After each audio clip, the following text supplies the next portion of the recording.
जरा सोचिए, एक ऐसी दुनिया के बारे में जहां हर दिन की शुरुआत बस एक ही सवाल से होती थी। आज खाना कहाँ से मिलेगा। आज हम उसी दुनिया से निकलकर हमारी आज की दुनिया तक पहुंचने की कहानी पर बात करेंगे। ये सफर है खाना ढूंढने से खाना उगाने तक का। तो सबसे बड़ा सवाल तो यही उठता है कि भाई ये सब हुआ कैसे।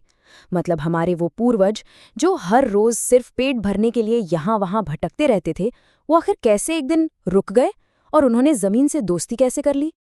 उस जिंदगी की कल्पना करके देखिए जहां हर सुबह बस एक ही सवाल है, आज खाना कहाँ से आएगा। बस फल ढूंढो, जड़ें खोदो या फिर जानवरों का शिकार करो। यही थी पूरी जिंदगी।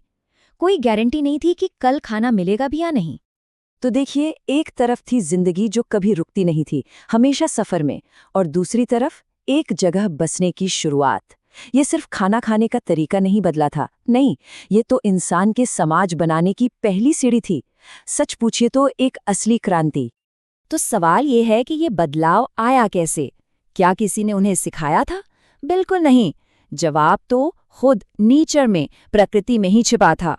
और हाँ, ये कोई एक रात में हुआ चमत्कार नहीं था, बल्कि ये तो हजारों सालों तक चुपचाप प्रकृति को देखने और उसे समझने का नतीजा था। तो फिर वो पल कौन सा था, वो लाइट बल्ब मोमेंट जब हमारे पूर्वजों ने बीज और पौधे के बीच का कनेक्शन समझा? वो कौन सी एक छोटी सी ऑब्जर्वेशन थी जिसने हमेशा के लिए सब कुछ बदल डाला? पता है, ये उस समय का सबसे बड़ा आविष्कार था। और कितना सिंपल था। लोगों ने बस ध्यान दिया कि अरे, जमीन पर जो बीज गिरते हैं उनसे पौधे उगते हैं, बारिश से उन्हें पानी मिलता है और सूरज से गर्मी। बस यहीं से वो जादुई आइडिया आया कि अगर प्रकृति ये कर सकती है तो क्यों ना हम खुद ऐसा करें। और ये सब कुछ शुरू हुआ आज से लगभग 10,000 साल पहले। सोचे, इतिहास का वो पल जब इंसान ने अपनी किस्मत अपने हाथों में लिखने का फैसला किया था।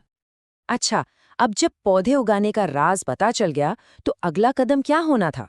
जाहिर सी बात है, उन्हें अपने हिसाब से इस्तेमाल करना। और यहीं से शुरू हुई पौधों और जानवरों को अपना बनाने की कहानी। तो ये घरेलूकरण या डोमेस्टिकेशन आखिर है क्या? अगर आसान भाषा में समझें तो ये वो कला है जिसे इंसानों ने जंगली पौधों और जानवरों को अपनी ज़रूरतों के हिसाब से बदलना और पालना सीख लिया।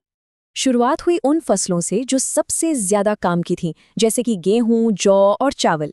इनकी खास बात ये थी कि ये सिर्फ पेट ही नहीं भरते थे, बल्कि इन्हें सुखाकर लंबे समय तक स्टोर भी किया जा सकता था। मतलब भविष्य के लिए खाने की गारंटी। पौधों के साथ साथ जानवरों से भी दोस्ती की गई। भेड़, बकरी और गाय जैसे शांत स्वभाव वाले जानवर हमारे पहले साथी बने। और हाँ, इन सबसे भी पहले आया कुत्ता, इंसान का सबसे पुराना और वफादार दोस्त। ये कमाल की पार्टनरशिप थी। सोचिए, बैल खेतों को जोत रहे हैं, भेड़ बकरियां दूध दे रही हैं और कुत्ते रखवाली कर रहे हैं। हर किसी का अपना एक जरूरी रोल था। ये एक नई तरह की टीम थी जो मिलकर काम करती थी। खेती का एक ऐसा नतीजा निकला जिसने सब कुछ ही बदल दिया।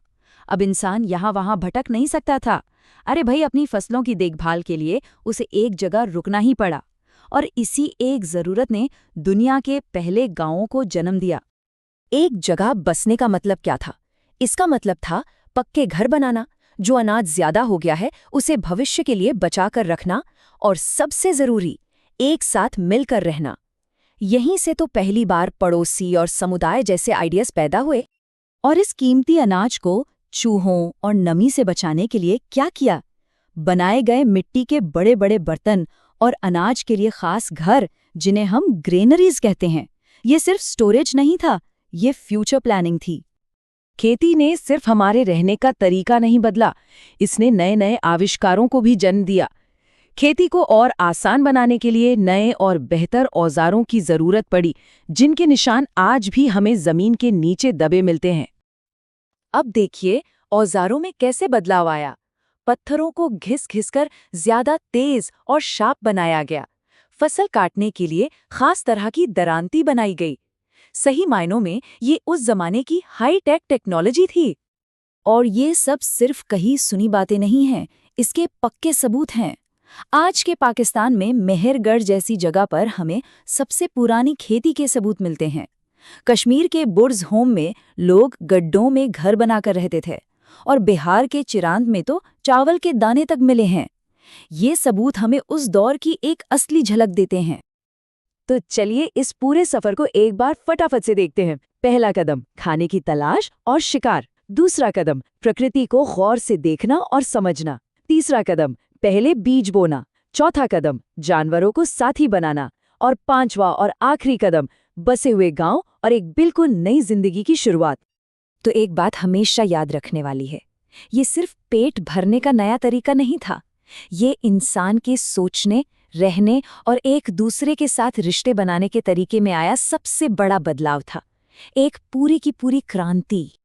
देखिए, खेती ने हमें खाने की सुरक्षा तो दी, ये सच है, लेकिन इसके साथ ही जमीन पर मालिकाना हक, दिन रात की कड़ी मेहनत और समाज में अमीर गरीब के बीच की खाई जैसी चीजें भी पैदा हुई। तो सोचने वाली बात यह है कि क्या ये मानव इतिहास का सबसे अच्छा सौदा था? इस पर विचार जरूर करना चाहिए।